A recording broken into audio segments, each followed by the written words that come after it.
podcast about all things fictional, from middle grade to young adult. So sit back, relax, and enjoy the show.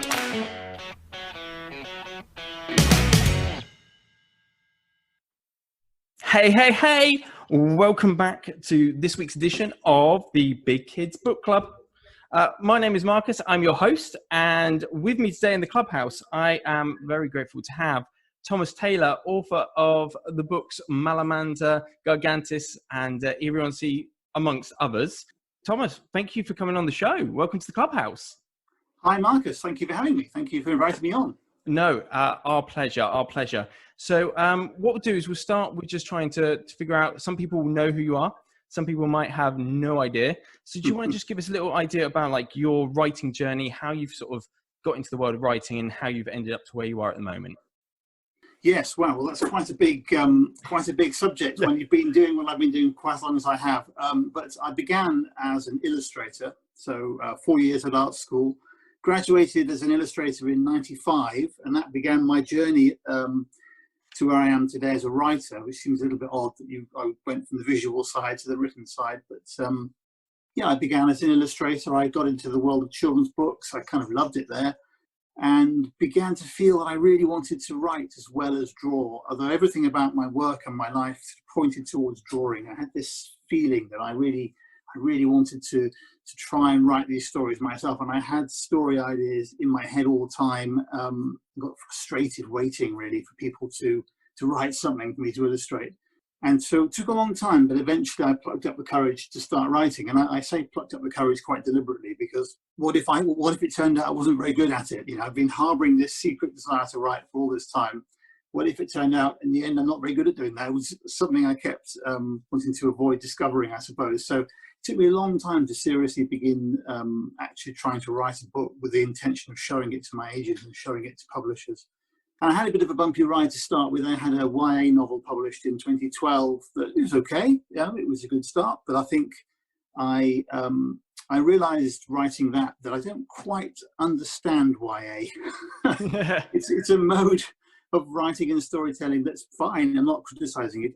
For me, it doesn't quite sit well. And so looking at that book and thinking what went well and what didn't go so well. And I thought all the things in that book that were a bit more middle grade in their tone kind of stood out and were really quite exciting. And then all the things that were a bit more YA, I was struggling with those things a bit more. It just didn't come naturally to, even though I was reading quite a bit of YA at the time, I just didn't quite gel. Yeah. So it's quite a difference. There's quite a step up between the middle grade and the YA. There's quite a, people don't realize, they're like, oh, it's just a couple of years, but actually in that years there's quite a development of language and style and all these other pieces. Oh yeah, and there's a whole kind of culture around YA, and there are tropes, and it's a whole thing, and it's like a world that I don't quite belong in somehow. And then when I sort of became aware of that really, and began to really just concentrate on writing for middle grade, it all seemed to just come together really. I mean, the weird thing is I kind of given up writing at that stage. I sort of thought I could go back to illustrating. I'm not sure, it's so hard to get anywhere. I'm going to stop trying to submit text. So I even told my wife I was going to stop writing for a while, and I had a big illustration job to do, and I was just going to do that. And then I was just walking. I mean, I moved to the seaside, which helped, as you'll see. And I was just walking on the beach every day in the winter, just fascinated by being, by the sea, but in the winter, because normally people only go to the sea in the summer, and I was there all year round. So I was able to see what it's like in a seaside town when the ice cream shops are shut up and the deck chairs are gone and the weather gets really bad, because I know it's a bit iffy in the summer, but it could get really quite seriously bad in the winter. The UK weather. Yeah, indeed. And so I became fascinated with the idea of this is a great backdrop for mystery and adventure. And all the old hotels were sort of crumbling, yet still open for some weird reason. I mean, who goes in the winter? And then I became aware that you only go, if you've got a really good reason to these places, or if you've got a really bad one. And then so that really began to open up all the possibilities for adventure. So I began writing anyway, even though I said I'd stop. I was tapping away and writing this story kind of in secret, the story that would eventually become Malamander. And I think just not having any pressure on myself, not thinking I would even show it to my agent even, not telling anyone around about it, not thinking about the market and what's selling and what isn't, or what's the big thing and what isn't. Just writing about something that I was inspired by in my everyday life, and writing about something I knew firsthand, of being on the beach and seeing the sea and seeing the weather and the funny people you meet down on low tide. When you're wondering, why are you here? I know why I'm here. I'm walking my dog, but you're just standing there. No, but you meet some great characters, and this story began to form in my head, and so I began writing it down. And then after a while, I wrote about 2/3 of it, and I put it to one side. And my agent phoned me up, and I hadn't done very much in the preceding couple of months. I had a comic book project I did with Marcus Sedgwick, where I did all the drawings. Yeah. And it was about a monster hunter.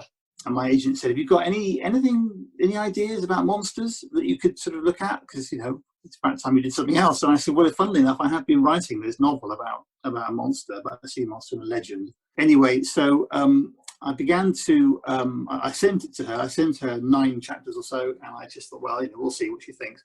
And she got back in touch within a couple of hours to say she really loved it, and wanted to know if I had the rest of it. And of course, I didn't know how it was going to end at that point. Wasn't too sure. I had some ideas, but I wasn't too sure. So I said, "Of course, I know how it's going to end. You know, of course. Do you think it's worth pursuing?" And she said, "Well, I think you should be pursuing this." So I started thinking about how I was going to finish it. The next morning, she phoned again to say, "I read it again this morning to check, and I really think you should drop everything and just finish this. And if you can finish it in the next 2 weeks, it'll be in time for to get it out to publishers before the Bologna Book Fair, when they're really receptive to new ideas. But you've got 2 weeks, you know." So it was really quite tight. So I did drop everything, and I did hammer out the last third in 2 weeks. I mean, I had lots of ideas. It wasn't like it was from cold. And she sent it out, not under my name even. She sent it out under the name of Herbert Lemon, because the whole book is told from the perspective of a character called Herbert Lemon, and it's very much Herbie's story. So she sent it out sort of anonymously, really. And then, I mean, to cut a long story short, within a day, I had the phone ringing, and I had people interested, and it began the process of talking to publisher after publisher, day after day, over about 2 weeks. Even talking to a film producer on the phone, and it ended in an auction, and the book was acquired by Walker in a 3-book deal.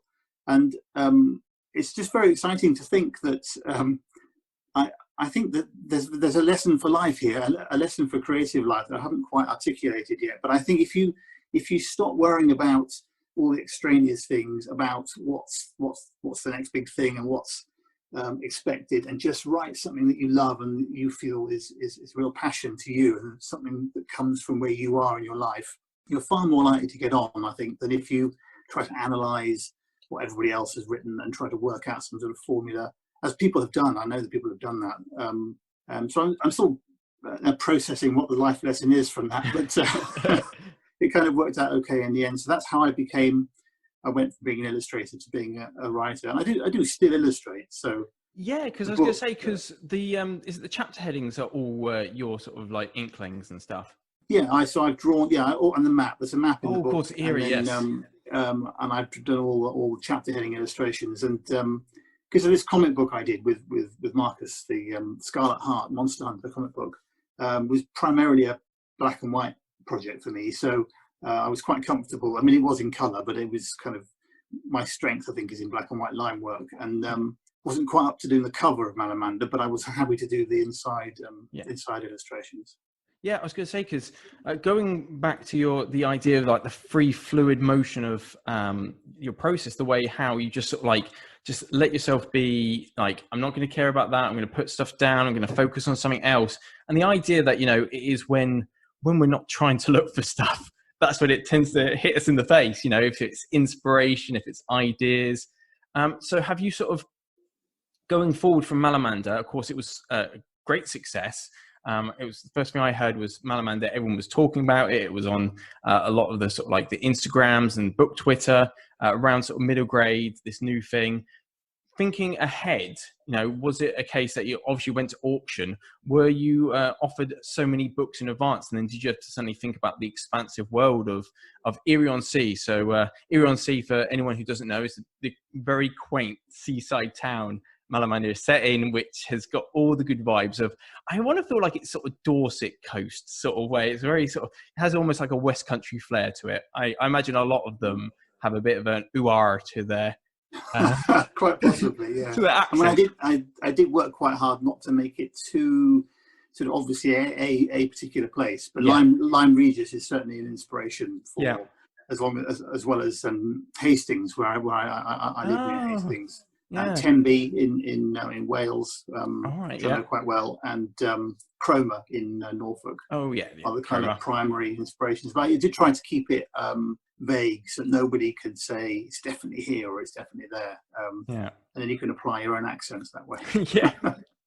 But going back to the auction stuff, so did you have to then suddenly think ahead suddenly on maybe a 2 or 3 book deal, and I'm going to need more adventures in Erie? Well, the thing is, I went from not really being sure I was even going to show it to anybody to suddenly having to sort of wonder about how I was going to write book 2 or book 3. And so I had to sort of decide, is there enough material here, to merit a series, and what's the extent here, and how much would be too much. And it didn't take me long to realise, just thinking about it, that there's just so much potential in the hotel, where anyone could come and stay in that hotel. There's the Erie Book Dispensary, which we haven't talked about yet, with the mechanical mermonkey that dispenses a book for you in a slightly fortune-tellery sort of way. I mean, anyone could walk into that shop and be dispensed a book. There's the chip shop and Mrs. Fossil's Flotsam Emporium, and there's just so much in there that I just felt it can't just be one book. And by that point, it had to be 3 anyway. So I then said, well, what with the series? And there are reveals and things which I wanted to bring out anyway about Herbie and about Violet's parents that I will get to in the last book. Where quite how many there'll be, I don't know yet, but there's certainly at least be 3. Yes, it was quite strange to then have to go from great, it's been published, to what's the series story going to be completely, and how is it going to work? And having to think about the plots of books ahead before I'd written them is quite a challenge, because then, of course, with the second book, you only have 9 months to write that in, and edit it and everything. Whereas the first book, I was taking my time over. So it was a challenge to go from one book to a potential series. And we sort of mentioned it a little bit there, but let's actually take a bit more of a deep dive into Erie-on-Sea, the quaint seaside town that you might have seen in the summer, but in the winter it's very different. What you've mentioned some of the inspirations there already, like some of the places in the UK that have like built Erie in your mind, and you've brought it to life on the page. What was the idea about some of the more static locations like the Grand Nautilus and the book depository? Well, the hotel, I've always been fascinated by hotels, especially slightly quaint, out of the way ones, which seem, I think, quite mysterious anyway. And when you stay in one and you kind of live there for a while, don't you? But then you're in a strange place and you don't know who's in the next room, and it's all very mysterious. So I've always found hotels really interesting. So I knew there'd have to be a hotel in Erie-on-Sea with lots of odd people possibly coming and going, and the manager and the hotel receptionist, the whole sort of microcosm going on there.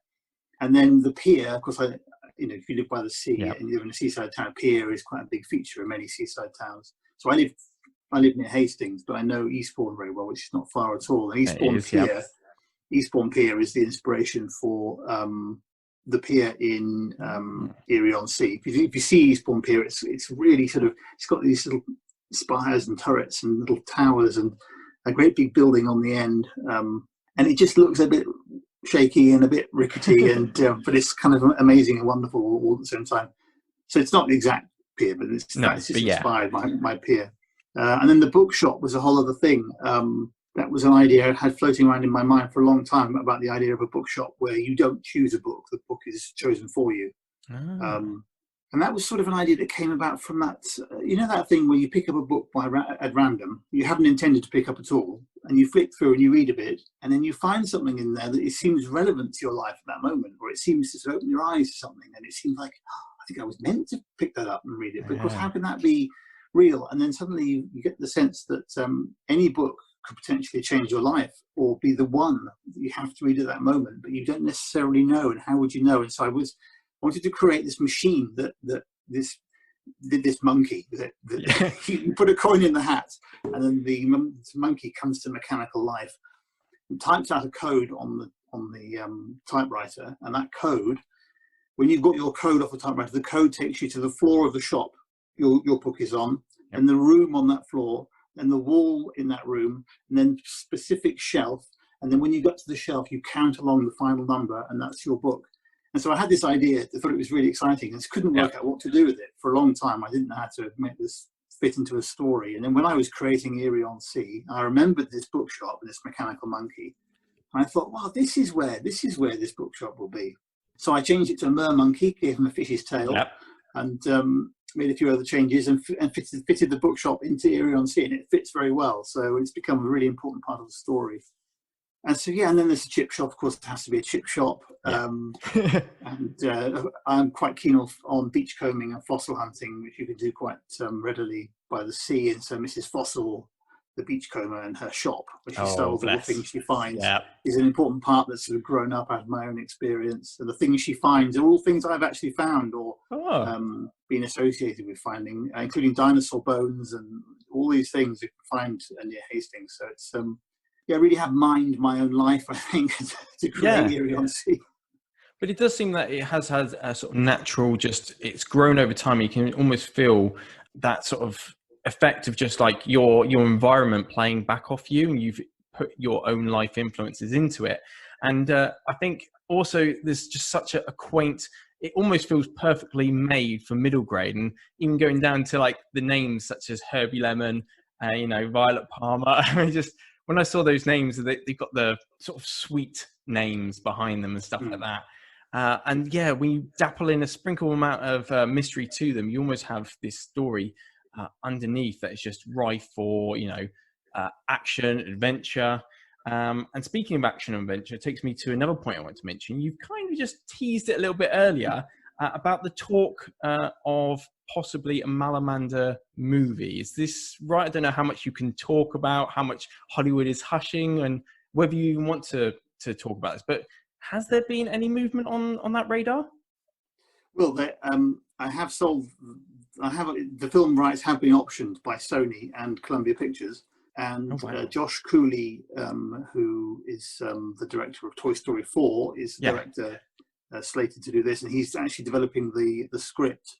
So that's where we are with that. I mean, it's very exciting. I have fairly regular contact with him, and he seems very excited and keen on the story, and often checks in with me to try and find out sort of some of the secrets hidden away. And I think partly because he doesn't want to sort of do something wrong, or maybe he's looking for more material. I don't know, but it's quite interesting the questions he asks me, that deep background questions about it. But of course, at the moment there's a pandemic, and Hollywood is kind of in lockdown, so I don't know when or how, or how it will happen. But then there's a contract in place, and things are happening, and it's very exciting. But of course, you never know how long it'll take to make a film. So I try not to think too much about it. But I just hope that because it's intended to be live action, even though Josh Cooley has a background in Pixar, and he's made Pixar and stuff, animated films.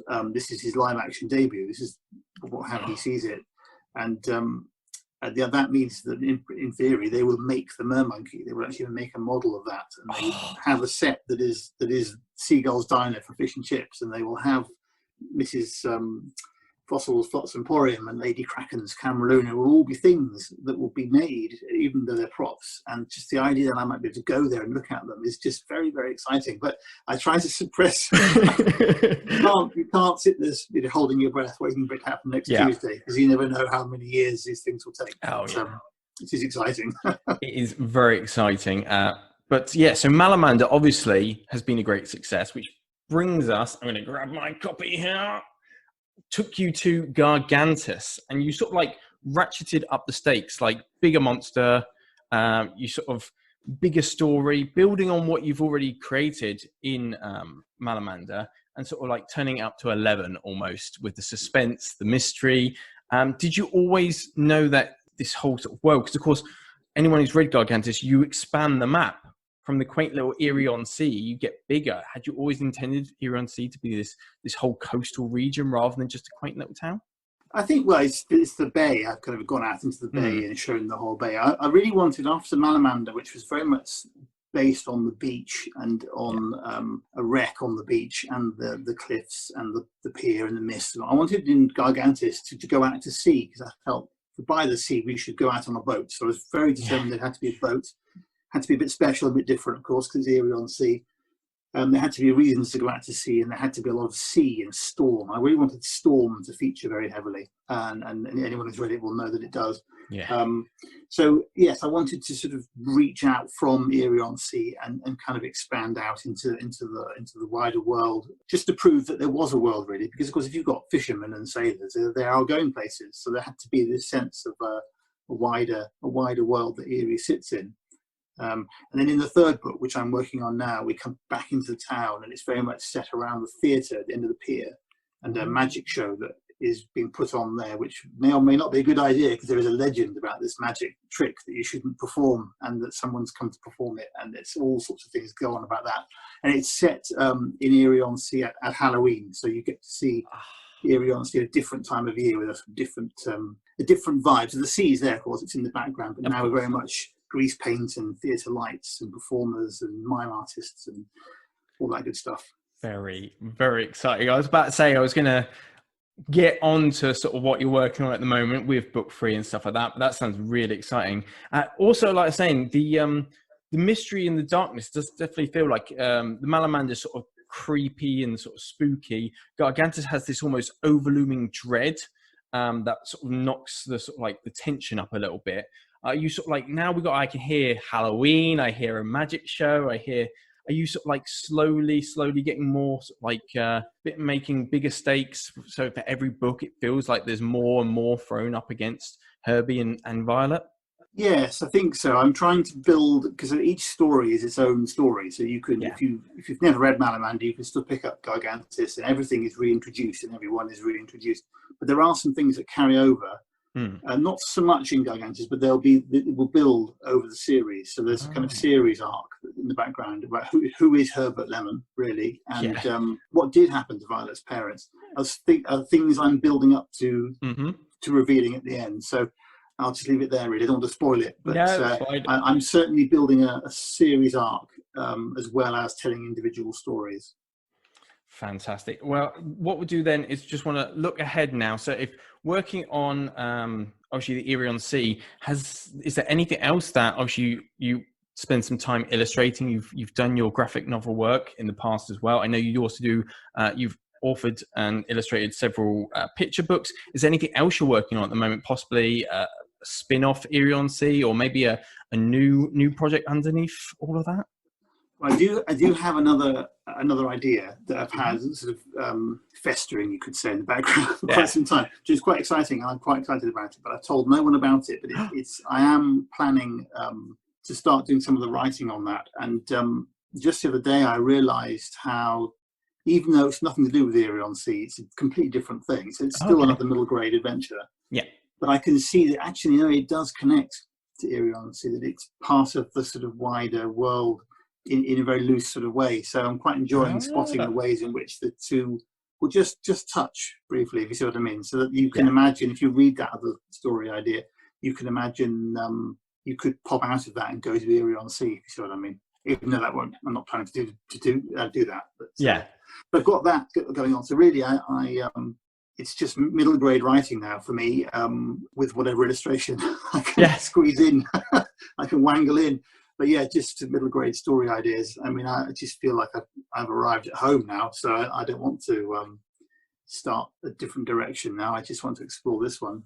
Absolutely. And like I said, I'm super excited for number 3. Oh, just hearing. I mean, I'm a sucker. I really like magic and stuff like that, and anything that's got magic-y and Halloween vibes, all the more spooky and kooky. I love it. So just going to end the interview there for today. But before we go, just want to firstly tell you guys who are listening, thank you if you've made it this far to the end of the interview. We are actually doing here at the Big Kids Book Club, we're launching a quick competition for everyone who's involved, everyone who's listened. All you need to do, super simple, we're going to be giving away a copy of, we've talked about it a lot today, of Malamander to one lovely listener. All you need to do to be in a possibility to win this, I just need you to go onto Twitter, Okay, find us at Big Kids Book Club. Okay, just tag us in a tweet with the hashtag Malamander Comp. All one word, Malamander Comp, and then tag 3 of your friends who you think you would like to spend a day at the seaside with, at Erie on Sea with, and go explore it with. 3 friends, hashtag Malamander Comp, and you could be in a chance to win this book. We'll be having all the T's and C's and stuff on Twitter. I'll also put them in the body of the podcasts sort of stuff. So if you find this on Spotify or iTunes, I'll put all the competition T's and C's in. We could, Marcus, we could probably arrange to get that book signed if you like. There you go. There we go. Signed copy. Stakes raised. Love it. So a signed copy of Malamander for one very lucky listener. So we'll be doing that. Keep an eye out for that. Follow us on that Twitter. It's at Big Kids Book Club. And like I said, we'll be putting all that there. For us now, I think that's pretty much going to be the end of today's interview. I could sit and talk here for a lot longer to you, Thomas, but I don't want to take up all your time. It has been amazing to have you on the show. Big thank you for coming along. It's been lovely to have you. Thank you, Marcus. It's been great fun. Thanks for inviting me on. And if anyone wants to find out more about your work or you as yourself, where could they go to find you? Any social media or website links you want to quickly plug in? Yeah, if you go to Twitter, I'm Thomas H. Taylor, at Thomas H. Taylor on Twitter. I'm quite searchable there. I'm on Instagram as Tomskagram. And if you go to erieonsea.com, you can find some more links to me there. Fantastic. Well, that's all we got for today's episode. So we'll be back to the clubhouse with another episode very soon. But until next time, keep on reading.